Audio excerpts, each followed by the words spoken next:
नमस्कार, मनीषा टेस्टी रेसिपीमध्ये तुमचे सर्वांचे मनापासून खूप खूप खूप स्वागत। आज आपण बनवणार आहोत एक अतिशय थंडगार आणि पौष्टिक महाराष्ट्रीयन पेय, तो म्हणजे मठ्ठा। उन्हाळ्यामध्ये खानदेशात तर लग्न समारंभांमध्ये मठ्ठा हा आवर्जून करतात आणि तो सगळ्यांना फार आवडतोही। मुळात मठ्ठा म्हणजे मसाले घातलेले ताक, आंबट, गोड, तिखट, क्रीमी असे छान लागते आणि बनवायलाही एकदम सोपे। आणि मी इथं साध्या अगदी सोप्या पद्धतीने कसे करायचे ते इथं सांगितलेले आहे।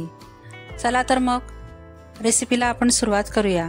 पण त्याआधी माझ्या चॅनलला सबस्क्राइब केले नसेल तर प्लीज माझ्या चॅनलला लाईक करा आणि सबस्क्राइब नक्की करा। चला तर मग सुरुवात करूया। आता प्रथम मठ्ठा बनवण्यासाठी अगोदर आपण जिरं भाजून घेणार आहोत। तर त्यासाठी इथं तवा गॅसवर गरम करायला ठेवलेला आहे।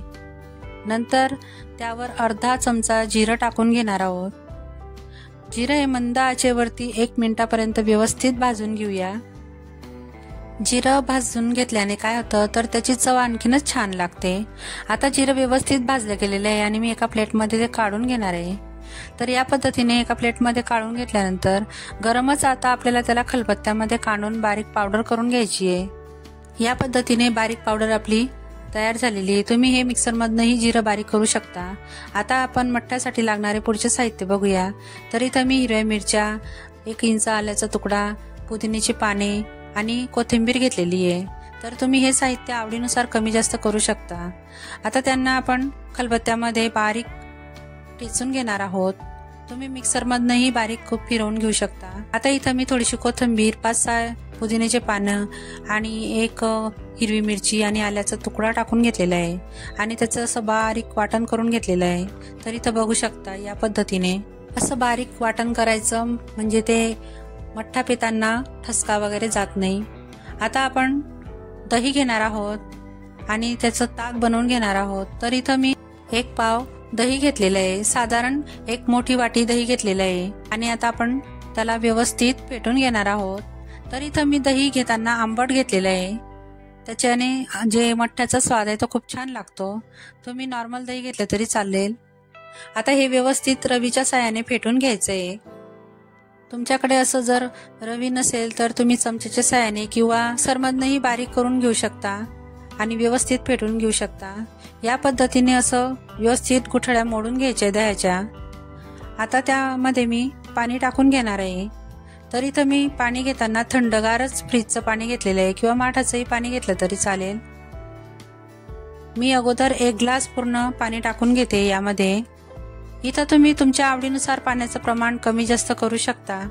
इथं मला पाणी थोडं कमी वाटत होतं म्हणून मी अजून अर्धा ग्लास पाणी टाकून घेतलेलं आहे आणि हे व्यवस्थित असं उसळून घ्यायचं आहे, म्हणजे व्यवस्थित फेटून घ्यायचं आहे।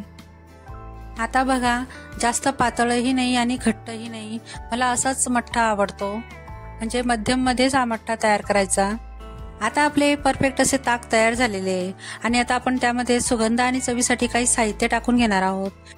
तर आधी मिरची, कोथिंबीर, पुदिना काढून घेतलेला होता तो 1 चमचा टाकून घ्यायचा आहे। नंतर 1 ते 1.5 चमचा साखर टाकून घ्यायची आहे। नंतर 1 ते 1.5 चमचा भाजलेली जिऱ्याची पूड टाकून घ्यायची आहे। नंतर 1 चमचा छोटा काळं मीठ घ्यायचं आहे आणि मी इथं अर्धा चमचा साधं मीठही आपलं रेग्युलर वापरतो ते घेतलेलं आहे। नंतर आता आपल्याला 2 छोटे चमचे जलजिरा पावडर मिळते ती घ्यायची आहे। तुमच्याकडे नसेल तर नाही टाकली तरी चालेल, पण त्यामुळे स्वाद फार छान येतो मठ्ठ्याचा।